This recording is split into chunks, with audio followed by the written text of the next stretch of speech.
That's why আপু জাহান্নাম মনে হয় বুকের ভিতরে লাফালাফি করছে। আপু মনে হয় শুধু জানে না যে রোজা থাকা মানে শুধু না খেয়ে থাকা নাই, অন্যান্য সংযমগুলো আছে, কিন্তু তারা এখন বিপদের ভিতরে তাদের জাহান্নাম নিয়ে লাফালাফি করে ঘুরে বেড়াচ্ছে এবং তাদের রোজা নাকি 100% কবুলও হচ্ছে। রোজা রেখেছেন, রোজা ধর্মের জায়গায় উৎসব সবার। হিন্দুরাও কিন্তু ঈদ মোবারক আমাদের বলে।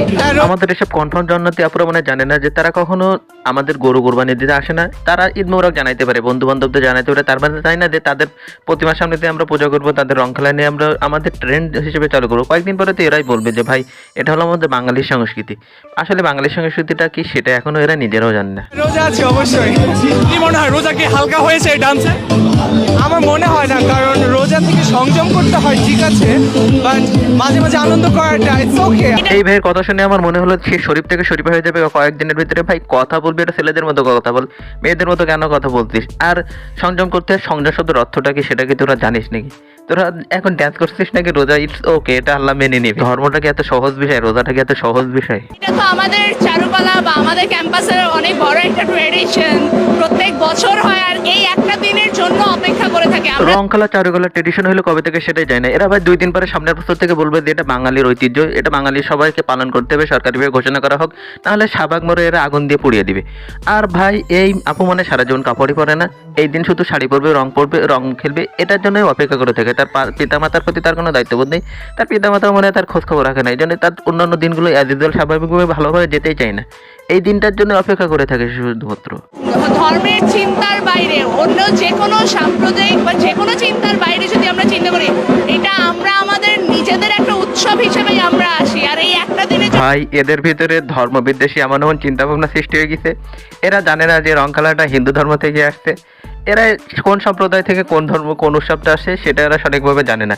এরা বিভিন্ন তথ্য গায়ে মানে স্রোতে গা ভাসানোর মতো অবস্থা, এর বাইরে আর কোনো কিছু নাই এদের কাছে। জন্য সারা বছর অপেক্ষা করি। খুবই ভালো লাগছে। আমি হচ্ছে এবার অনার্স ফাইনাল ইয়ারে। এই আপামনিও কনফার্ম জান্নাতের ভিতরে অন্যতম, কেননা তার পিছনে ইউরোপ আমেরিকায় চলে যাক, সারা শরীর ইউরোপ আমেরিকায় চলে গেলেও তার উপরে সৌদি আরবিয়া থাকাই লাগবে, তুরস্কের মধ্যে হিজাব পরাই লাগবে। সে রং খেলতে আসছে হিজাব পরে, সে কয়েকদিন বলবে হ্যাঁ রোজা ইজ এনাফ, এটা ঠিক আছে, এটা আল্লাহ মেনেই নিছে, তার সে তো পর্দা করে আসছে। এটা আমাদের জন্য একটা উৎসব, অনেকের সাথে দেখা হয়ে যাচ্ছে, অনেক সাথে। এই ভিডিওটার ভিতরে আমার এই ডান্সটা সবচেয়ে পছন্দের। এই আপা হলো ধ্যানমগ্ন ডান্স, মানে বাসা থেকে বাঁশি বা কোনো কিছু টেনে আসছে, ভেষজ খেয়ে আসছে, এখন এসে তার মুড সুইং হয়েছে, মানে সে নাচছে কিন্তু তার মুখ দেখে মনে হচ্ছে সে লালন শাহের সাথে একই জায়গায় একই স্টেজে বসে ধ্যান করছে। কিন্তু সমস্যা হচ্ছে রোজা, এটা একটা সমস্যা। হ্যাঁ, এই মামুনের কাছে সমস্যা নাকি রোজা? আসলে তাকে কে বলছে রোজা রাখতে? তার বাবা মা মনে হয় জোর করে স্যারি খেয়ে দিতে, সেজন্য সে রোজাটা রাখছে, কিংবা ক্যামেরার সামনে এসে বলছে হ্যাঁ আমি রোজা আছি, আসলে সে কিন্তু প্রকৃত রোজা নাই। এখন সে বলতে রোজাটা সমস্যা, তার রোজাটা সে বলতে আল্লাহ কবুলও করে নিতে পারে। কি জানিস এইরকম জাহান্নাম দূর করানো আপুদের রোজাগুলো আল্লাহ কবুল করে কিনা। বাট মাঝে মাঝে আনন্দ করাটা it's okay, Allah will understand I guess. এটাকেই বলে সাইকোলজি, এটাকেই বলে মেধা। ভাই তার মাথায় কি পরিমাণ গোবর থাকলে আল্লাহর একটা কথা নিয়ে সে বললো যে আল্লাহ বুঝে নিবে হয়তো বা। আল্লাহ কি তোকে নাচানাচি করতে বলছে যে তুই রোজা থেকে রং খেল, এই ধরনের কোনো কিছু কি কোথাও বলছে? এরা নিজেদের মধ্যে একটা বাণী প্রচার করে এবং কিছুদিন পরে আবার ফেসবুকে উতাল পাতাল করে ফেলে যে আমাদের বিরুদ্ধে এই কথা বলা হলো, আমাদের বিরুদ্ধে এই কথা বলা হলো। ভালো লাগছে আমাদের, মানে আমি প্রথম বর্ষের ছাত্রী, তো আমার এটা হলো প্রথম রং উৎসব এই প্রতিষ্ঠানের শিক্ষার্থী হিসাবে, তো অনেক ভালো লাগছে। এই আপুকে এবং এর আগের আপুকে দেখে মনে হচ্ছে এরা কোনো গরুর খামার থেকে উঠে আসছে। ভাই নাকের নোলক পরা একটা ট্রেন্ড দেখবে বাংলাদেশে নাকি?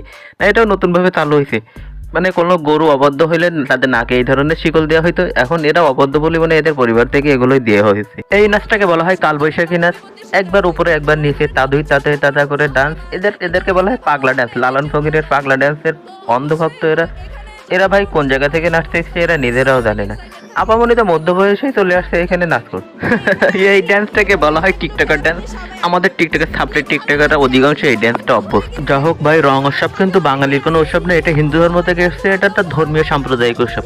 তারপরে ওরা নিজেদেরকে মনে করছে হ্যাঁ এটা সার্বজনীন উৎসবে পরিণত করতে পারে কিনা। আজকের ভিডিওটা এই পর্যন্ত। ভিডিওটা ভালো লাগলে একটা লাইক করে চ্যানেলটাকে সাবস্ক্রাইব করুন এবং বেশি বেশি করে বন্ধুদের মাঝে শেয়ার করুন। ধন্যবাদ সবাইকে।